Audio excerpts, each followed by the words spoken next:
Thanks. I'll begin with a word of prayer. Dear Father, we thank you for this day. I thank you again for these students, for this class. I just ask that you just bless this class today. Help us again, Lord, to be able to focus and just to glorify you again, Lord, what we do and everything that we do, Lord. In your name I pray. Amen. Again, the jerk from before this. Forgot to erase the board. I'll fix it. So, we are now in chapter 12, and you'll forgive me if I don't linearly follow the book, because, I don't know. I mean, you can read the book. The book is great. I'll come back to the book eventually. But for now, I'm just going to tell you things that are true, and they may fit into different sections, and that's going to be okay.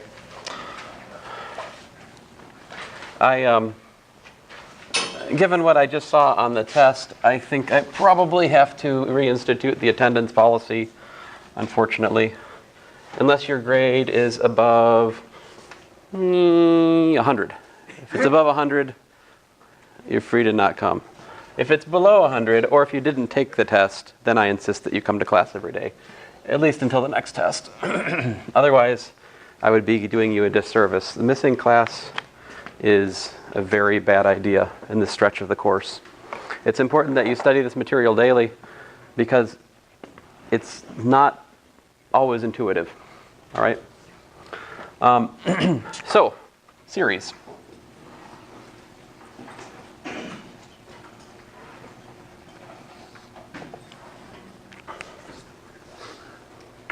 Yeah, overshot.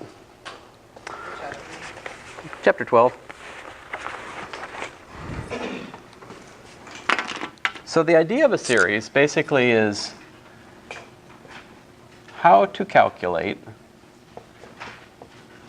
something like A1 plus A2 plus A3 plus A4 plus ... forever and ever and ever. Right? What do we mean by something like that? A notation for this that we use is something like this. The sum I equals 1 to infinity of a sub I. Let me use k, a sub k.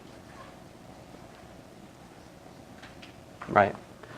But how should we define this carefully? What should this mean? All right, so I'm going to give you the careful definition. Here it is. The sum of a sub k equals 1 to infinity, is equal to L, which is a real number. All right. This is interchangeable with saying that the limit as n goes to infinity of the sum k equals 1 to n of a sub k is equal to L. This is what's meant. Now, let me unwrap this a little bit further.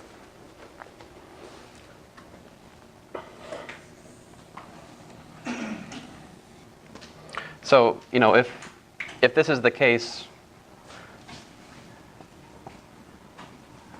we say that the series a sub k equals 1 to infinity converges to L. Right. If no such L exists, then we say that the series diverges. All right? Which is to say it does not converge. Now it's helpful to think of this in terms of what's called the nth partial sum. What's the nth partial sum?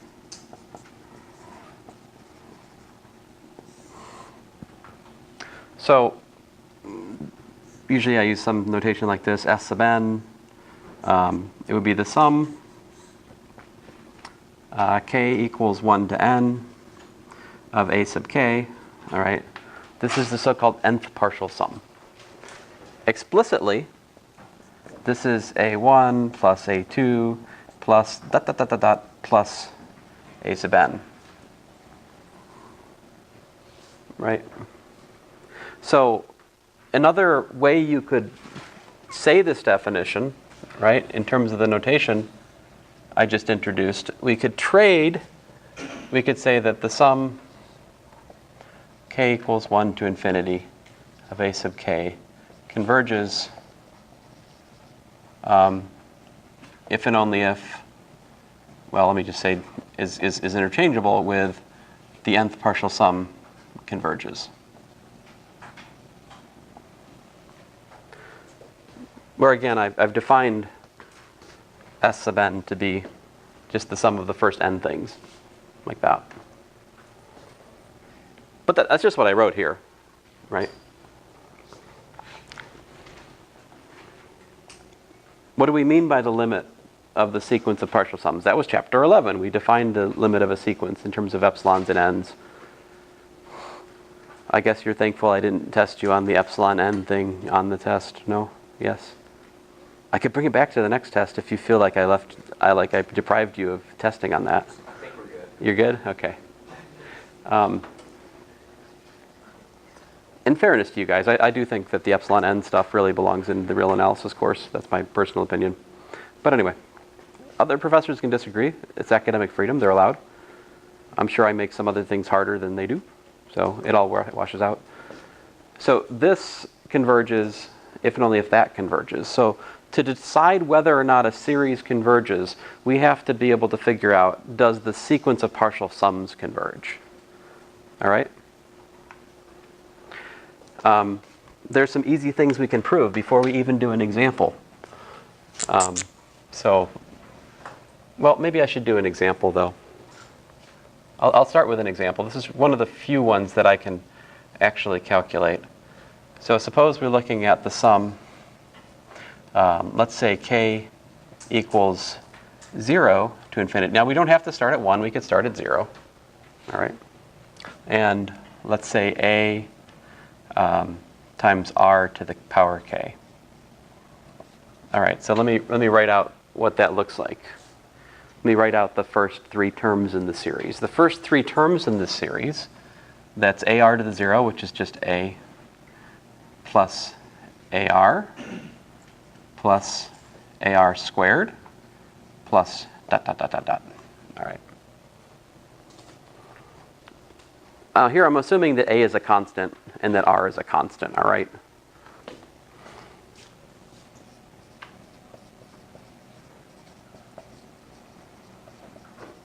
What we want to decide is, when does this series converge? Like, what choice of r will make it converge, all right? So in order to do that, because we don't have anything else to do at the moment except to calculate the nth partial sum, let's calculate the nth partial sum. What does the nth partial sum here look like?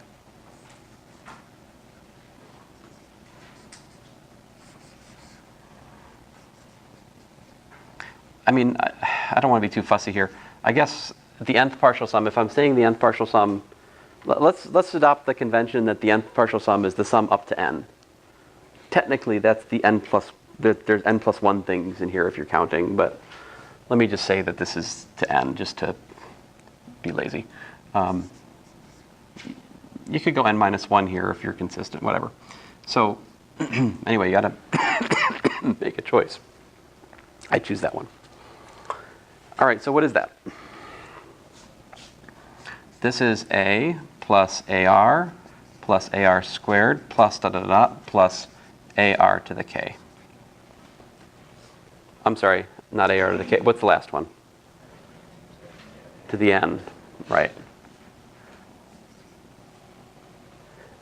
You're like, well, that didn't really help much. I mean, how do you calculate that? As n goes to infinity, what's that go to? Infinity, maybe. I don't know. It's not obvious to me. I mean, so we're going to do a time-honored trick. Everyone sees this. You're like, how did you know to do what you're about to do? It's like, well, the honest answer is somebody else showed me to do this. Now I'm showing you, and now the circle continues. Let's see here. So ar plus ar squared. I think I did this before with you guys. I'm doing it again though. A cubed plus dot dot dot plus ar to the n plus 1, right? There's a term also in here. I'll write it down. This is from multiplying the one before this, which was what? right? This one multiplies to that, right? This goes to that. Multiplication by r. So what happens then when we take the difference s sub n minus r s sub n?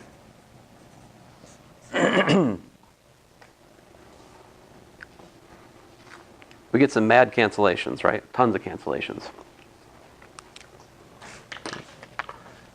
Right, this cancels that cancels that, and so forth, right? This guy cancels that guy, and all we're left with is this term and that term,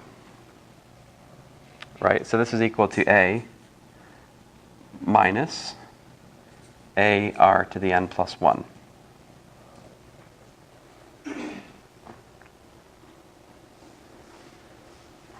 Now, now we can do some algebra here. Those cancel. Did I? Oh, I'm an idiot. My cancellation is skew. I should have said, I'm sorry, my color coding is all off. This cancels with that, right? This cancels with something else here I haven't written. Same thing with the AR. Right. Well, this is the multiplication by r. But, all right. Anyway, do we all agree that Sn minus r times Sn is just giving you two terms, and it's the a and the last one, a times r to the n? Okay, so solve for Sn. Sn then, this is, if you allow me this small manga style calculation, 1 minus r s sub n, like that. So I solve for Sn. The nth partial sum then is equal to a over 1 minus r minus a over 1 minus r times r to the n plus 1. Now, of course, you could rewrite this a number of different ways. I just wrote it this way. Excuse me, to serve my purposes. Now, this right here is just a constant, right? And that constant also appears here. Where's the interesting part of this limit? Well, if r equals to 1, we're out of luck, right?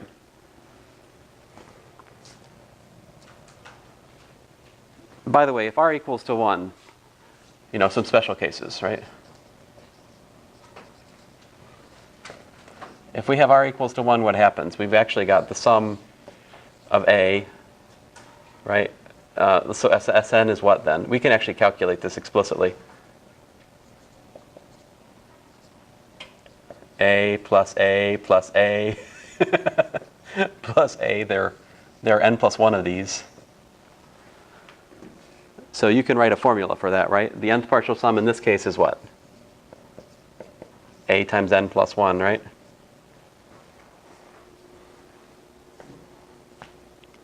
What's the limit of that as n goes to infinity?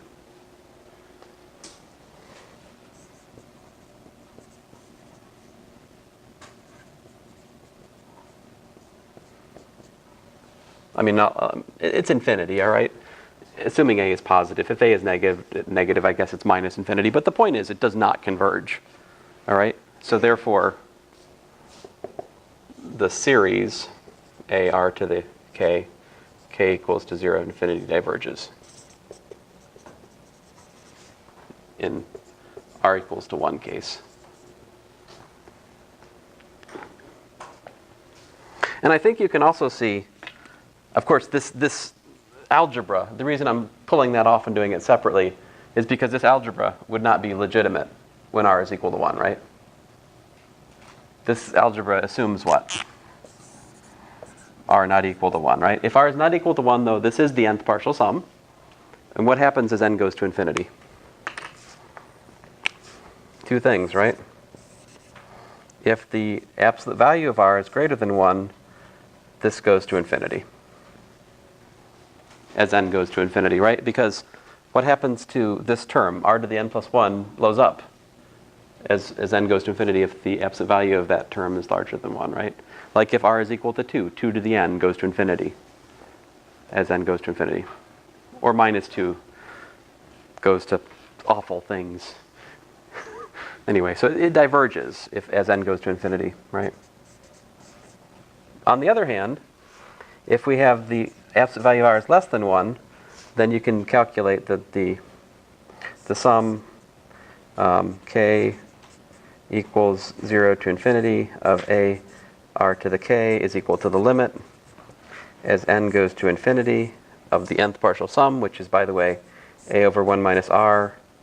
And I'll be lazy and rewrite it as 1 minus r to the n plus 1, if you don't mind. And what happens? So if the absolute value of r is less than 1, then this term does what? That term goes to 0, and this is all equal to a over 1 minus r.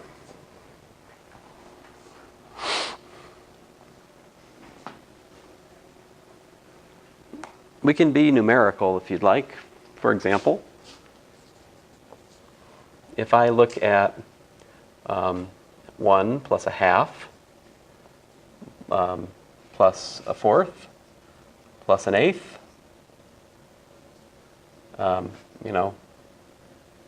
a 16th, and so forth and so on, right? I can identify, this is a geometric series.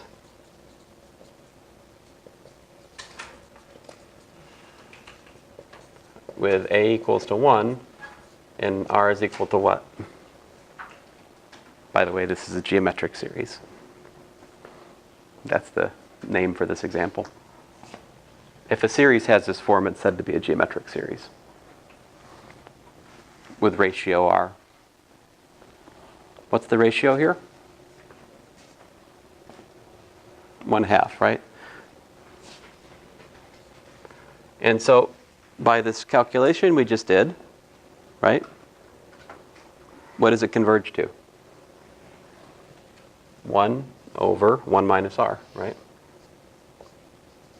A over 1 minus r, which in this case is 2.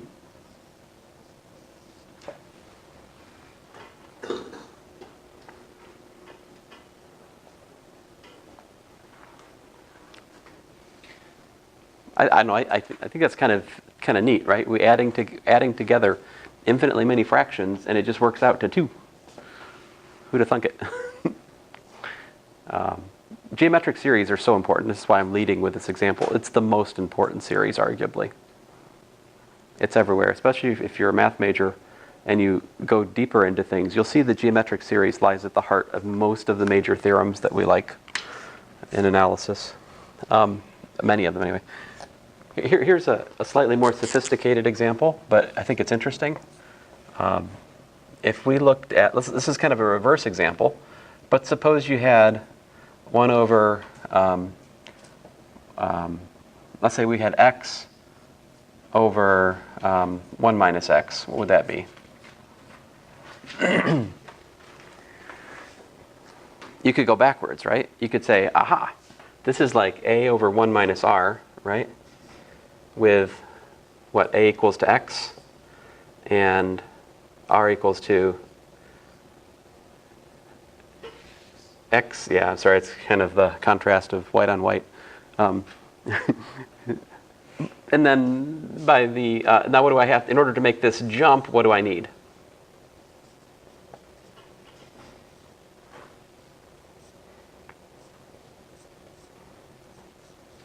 This requires, that equality requires what?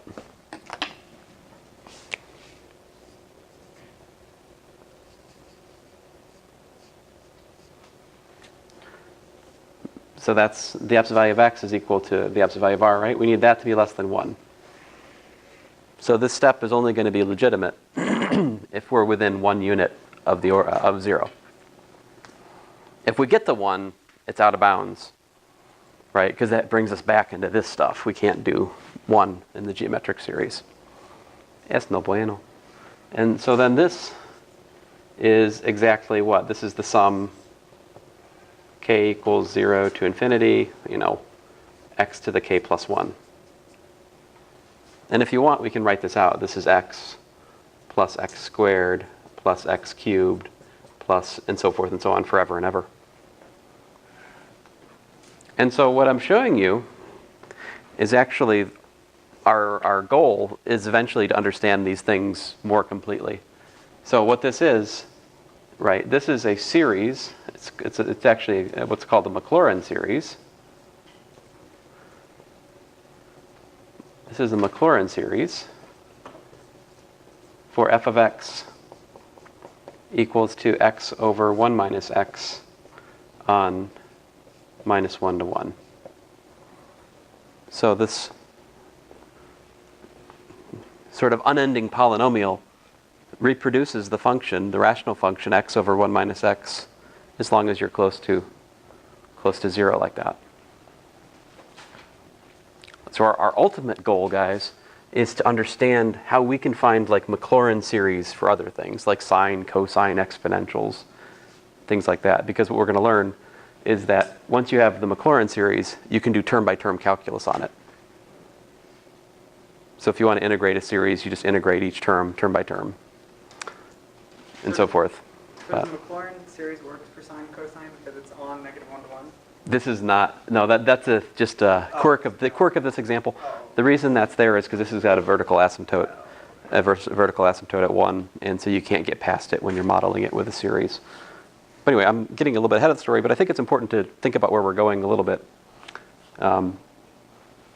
in case you're not especially excited by the numerical series stuff. We do need to take ownership of this numerical series material before we get to power series, though. But we can ask you reasonably some simple questions like this. You just think of this as a numerical series for an arbitrary x, all right? Okay, so that's the geometric series. Now, a theorem that we can prove, that I should prove. Yeah. So what's the definition of a series? What's a series and when does it converge? Can you guys tell me?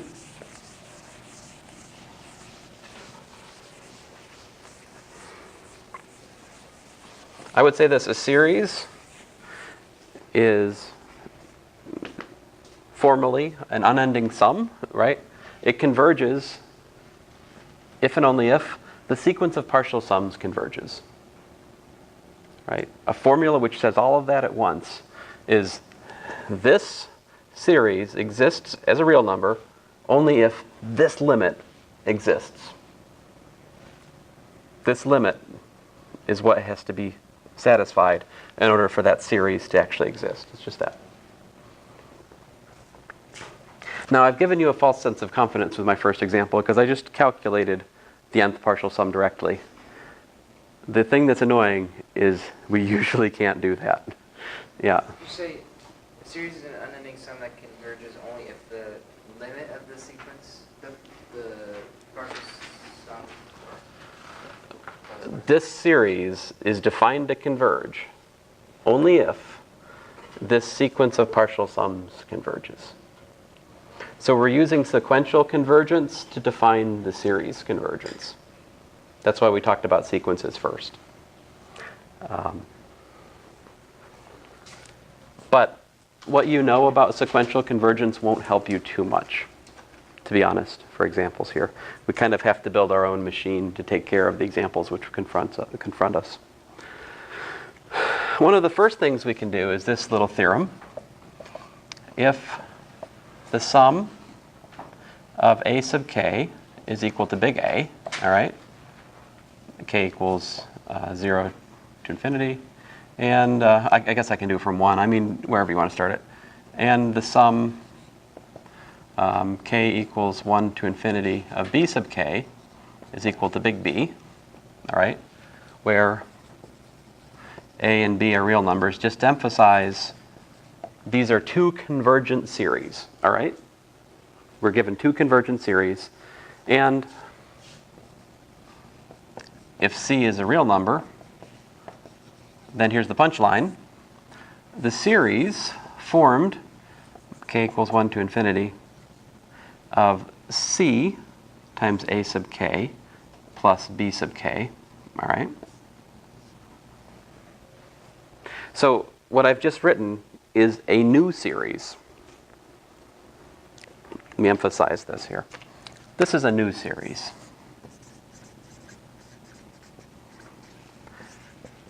With kth term, c times a sub k plus b sub k. All right?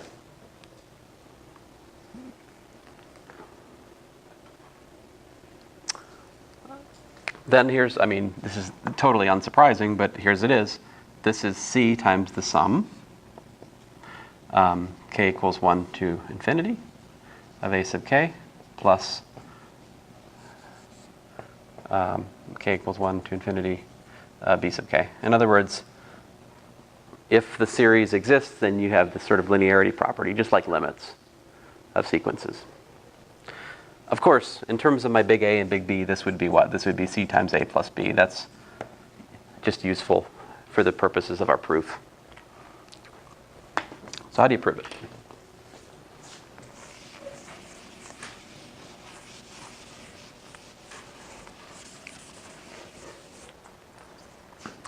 All right. So we're assuming that both of these series exist, right?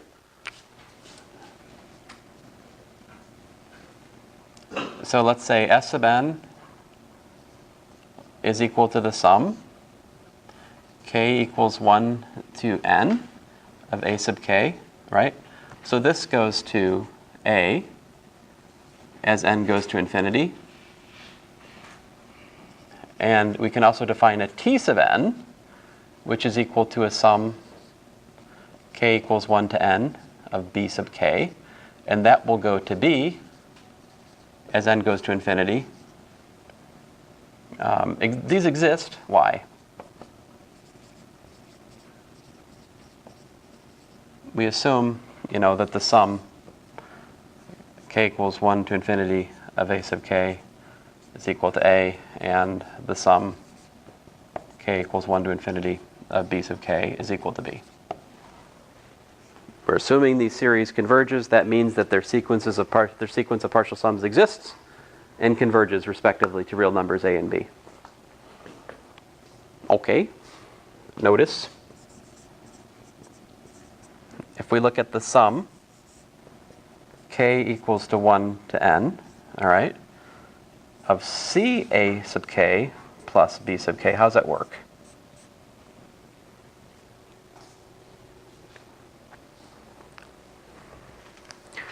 All right, so for you guys, I'll use the plus dot dot notation to try to convince you of what I'm about to write here. So what we're trying to do right now is we're going to calculate the nth partial sum for our new series, all right? And we're going to show that that nth partial sum has a limit which exists, and it's exactly CA plus B. So all you really have to do for that is to just see what is this? Well, this is CA1 plus B1, right? Plus CA2 plus B2 plus dot dot dot dot dot plus what? Plus CAN plus BN. Now what can we do? We've got finitely many terms, so we know laws of finite algebra, right? Nothing cheating here. We just group all the terms with A. We factor out the C, right?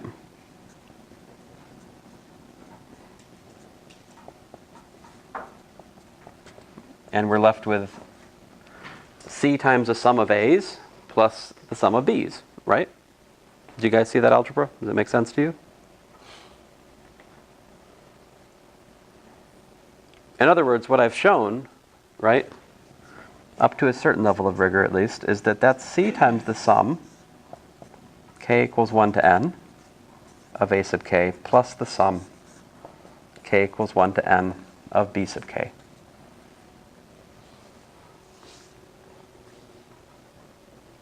Often, I would say that this is a property of finite sums. You can prove these things carefully using the recursive definition of a finite sum. Do you guys know the recursive definition of a finite sum? It doesn't... After the proof, I'll show you. Let me not interrupt us the moment. So what do we have? This is the nth partial sum of the new series. It's equal to this. What do we know about this expression, though? As n goes to infinity, what happens here? This goes to A, and this goes to B as n goes to infinity, right? That's what we've assumed. So the whole thing goes to C times A plus B as n goes to infinity. And there you go. We've proved that the nth partial sum goes to CA plus B, which is what we set out to prove. So the sum of convergent series is convergent. And you can take the scalar multiple of a convergent series, and guess what? It's also convergent. Right. Yeah. Let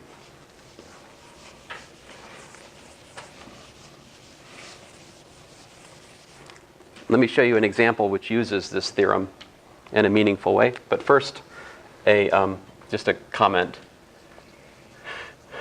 in case you're not believing this. If you want to prove it carefully, more carefully, you could do this. You could say the sum k equals 1 to n of a sub k is equal to a sub n plus the sum k equals 1 to n minus 1 of a sub k, and define the sum k equals 1 to 1 of a sub k as equal to a1. This recursively defines the finite sum. Using that recursive definition, you could prove this sort of thing carefully. I have notes proving these things somewhere. I don't know if it's in Calc 2 or if it's in linear. I've got it somewhere. If you're interested, ask me after class. Otherwise, it's just a side comment. You guys can calculate like this in here if you want, all right? At least for this proof. Okay, so how do we put this proof in? I mean, this property is great, but how do we actually use it? So here's an example where if you didn't know this, you'd be in trouble. If I wanted to calculate, for example, the sum k equals 0 to infinity, all right, of 3, let's say 3 over 2 to the n plus 5 over pi to the n, right? Well, this is not a geometric series. What is it? Could you give a definition of a geometric series? I mean, I said it's a series that looks like this. How could you be more precise? By the way.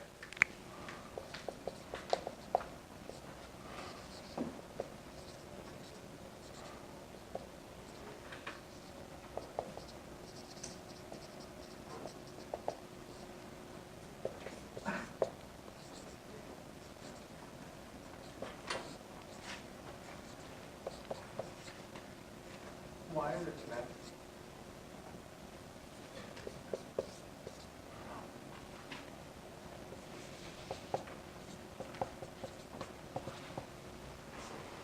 So, in other words, just to put it into words, it's only geometric if the ratio of any two successive terms in the series is a constant, and that fixed constant is the ratio of the series, which we call r. This is what's required for it to be geometric. If that's not true, it's not geometric. This is not geometric. If I take, n, you guys, let me do that. K. I mean, you could put an n there, but I'm trying to stick with k, if it's okay with you guys. Sorry, pun partially intended. So if you take the ratio of two of those, like the k plus 1th and the kth, it's not a constant. It's some convoluted, complicated mess, right? This is not geometric. But if you break this up, and how can I break it up?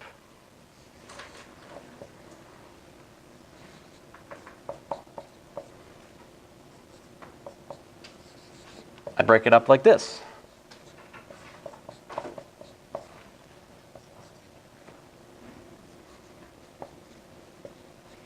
Now, this, as you know, whenever you break up a limit into a sum of limits, what do you need to know? You need to know that the subsequent limits exist, right? If they're both infinity, that's not an allowed move, right? You're not theoretical physicists. You're not allowed to do that. So, you know, here, this is only a legit move if we actually show these series exist in the same way, right? So at the moment, we've taken out a logical loan, so to speak. We'll pay that loan off, though, shortly with two applications of the geometric series result, right?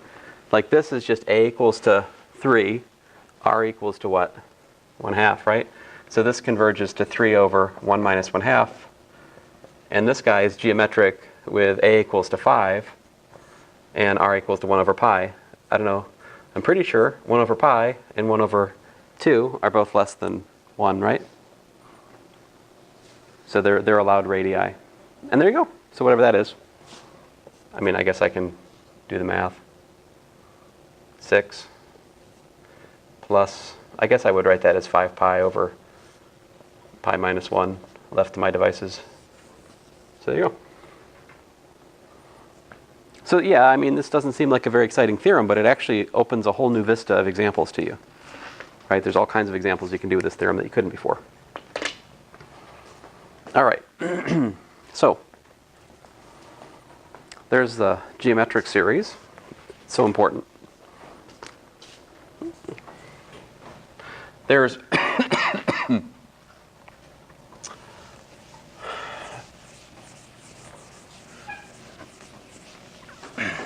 let's see here, what should come next? Perhaps we should talk about another example. So my theme today will be, I'm just basically showing you the two examples that we know how to calculate the nth partial sum for. That's what I said. There are two kinds of examples we can actually calculate the nth partial sum for without some kind of fancy schmancy stuff. Beyond this, we have to rely on this web of theorems, a conspiracy theory, if you will, of machines. The comparison test, the p-series, the ratio test, the root test, this test and that test and the other test. All of those things give us indirect arguments that the series converges. It doesn't tell us what it converges to directly. So what I'm showing you today is very precious. These are when we can actually calculate the series. All right? It doesn't usually happen. But another example where it will happen is this.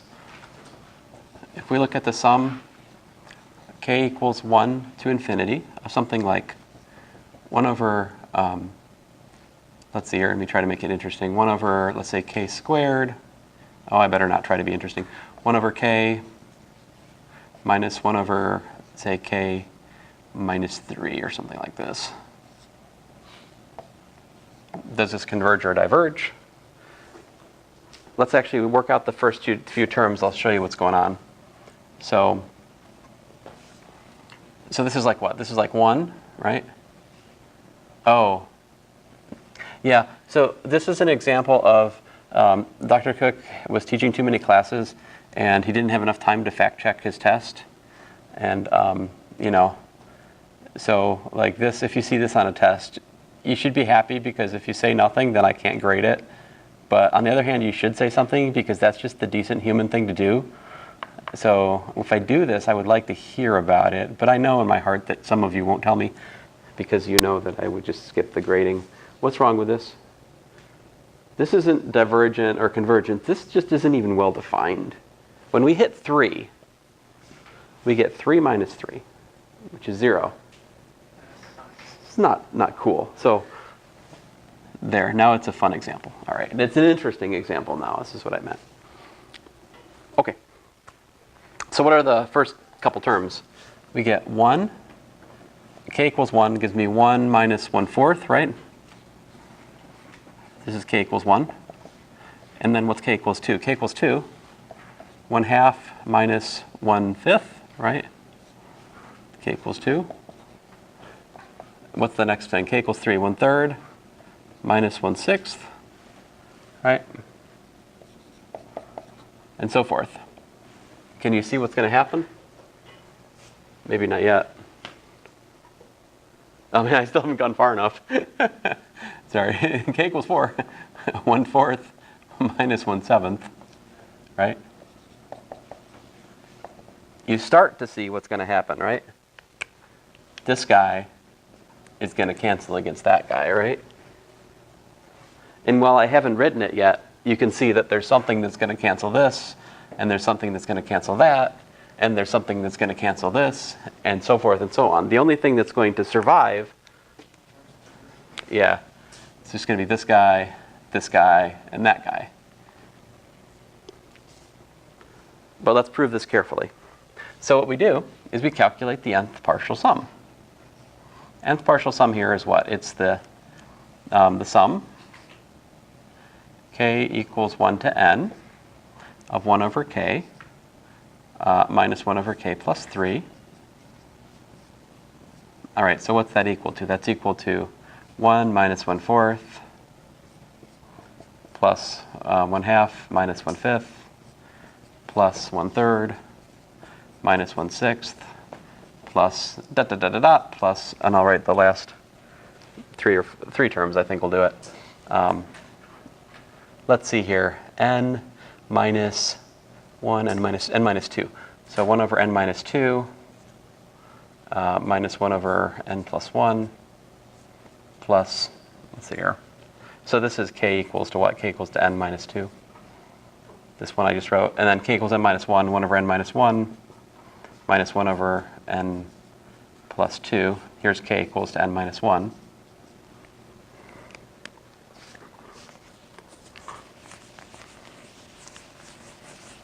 And then let's see here. And then plus the nth term, 1 over n, minus 1 over n plus 3.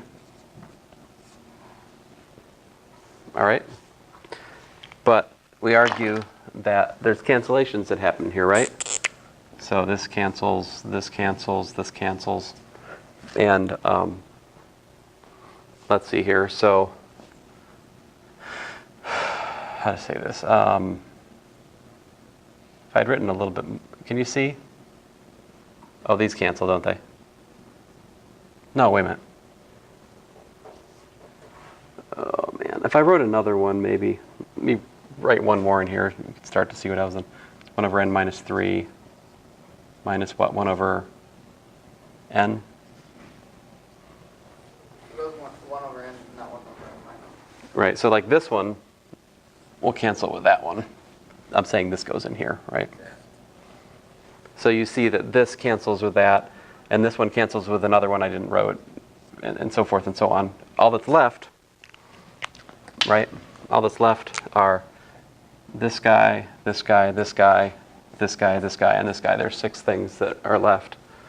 So this is equal to, and you can do the math. What's 1 plus a half plus a third? What's 6/6 plus 3/6 plus 2/6? Is that 11/6? Oh, that's hard to say for me at the moment. I think I got 11/6. Is that right? Adding the half and the 1 and the third. Okay. And then minus 1 over n plus 1, minus 1 over n plus 2, minus 1 over n plus 3, right? So there you go. We actually were able to calculate the nth partial sum in this instance. So thus, the limit as n goes to infinity of s sub n is equal to 11/6, right?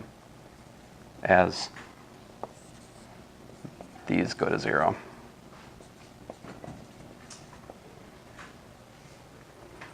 So therefore, the sum, k equals 1 to infinity, of 1 over k minus 1 over k plus 3 is equal to 11/6. I have a question.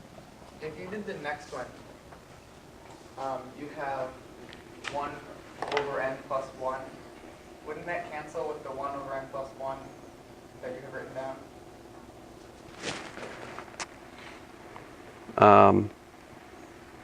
If I wrote the next, sorry, I'm looking for something.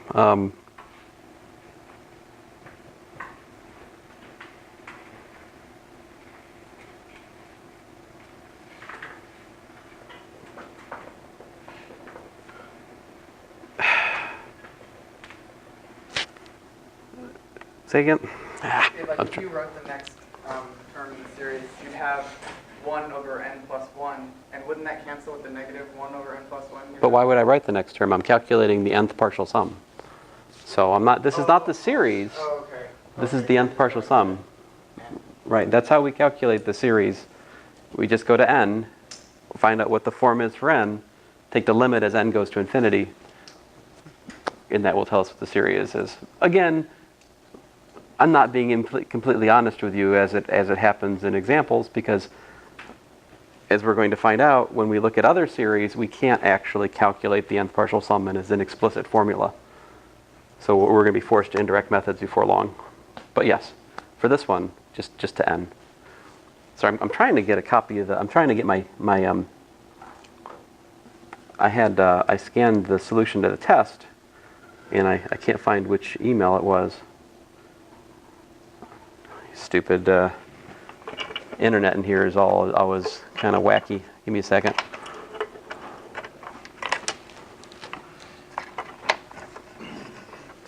So starting tomorrow, I will try to, well, I'll see what else. We'll just keep working our way through here. Eventually we'll get to the convergence and divergence tests and all that. But yeah, we're in chapter 12. Come on. Well, eventually the internet will work. Maybe.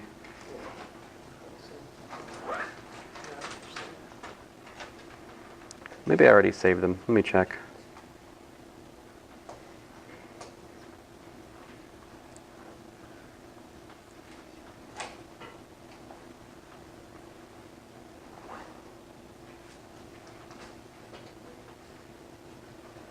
Come on. All right, it says I'm connected.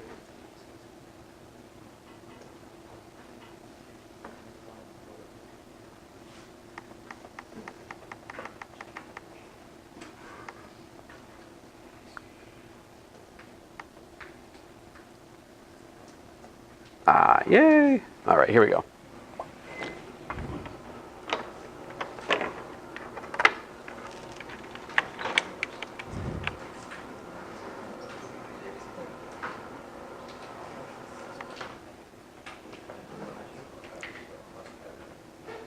All right, let me just spend a couple minutes running through the test with you. Eventually it'll come up. Let's see here. Oh, no Becky. No Becky, no Becky, no Becky. Grant.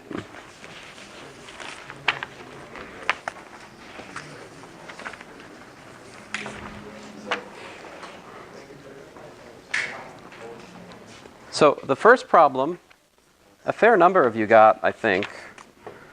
Mr. Cho? No Mr. Cho. No Cho. Mr. Cho, no show. Let's see here. Let's see here.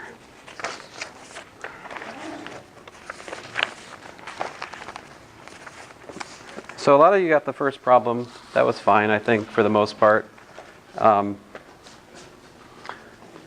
Things started to go sideways a little bit on number 2. That's always an issue. A lot of people got that, though. Wasn't too bad.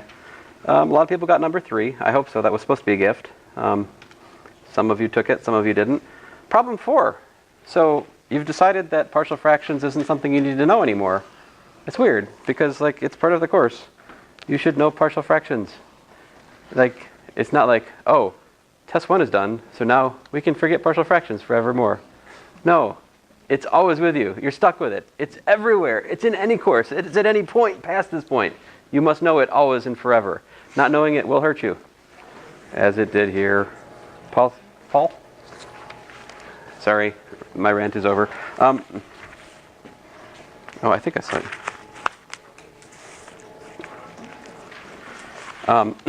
Mr. Park? So, this is just partial fractions that shouldn't... Remember, you can integrate any rational function. It's just a matter of, persistence there. I don't think... One of these was just straight up a homework problem, right? 1 plus minus 1 to the n over n was one of your homework problems. Mr. Jing? So, and then I've talked about the cosine of n pi. Many of you did remember cosine of n pi was minus 1 to the n. I was happy about that. Benji? Benji here? No. Micah? Kayla, while I'm up here. Joseph? So, and then the other one, some of you put 7/2, but there's a log there. You can't just forget about the log. It's a log. You got to feed the 7/2 to the log. Sutton, Evan, Aaron. Did I give you yours? Wait a minute. You moved. Yeah, I came late. You're confusing me. Haha. Sorry, guys. Let me just go a minute or two over here, and I'll shut up. But to show something's increasing. I spent like a half hour of class differentiating a function and showing you the derivative was positive. Did none of you pay attention to this? How do you show things are positive or increasing with calculus? Oh no. Oh no, I feel like I have violated various federal regulations by showing you his test. Oh no. So like when you're supposed to show something's increasing or decreasing with calculus, this means you differentiate it. You show the derivative is positive or negative. This should not be like mysterious hidden mathematics to you guys. I spent valuable class time going over this. Like I did blood, sweat, and tears. I spent like 30 minutes on an example with this. And like so many of you, just nowhere, nothing, nada. No one knows this. How can you not know this from Calculus 1? This is very offensive. Sorry. My rant is over. Let's see here. And then, oh, but most of you had this, though, and I was happy about that. Some of you have reverted to degrees.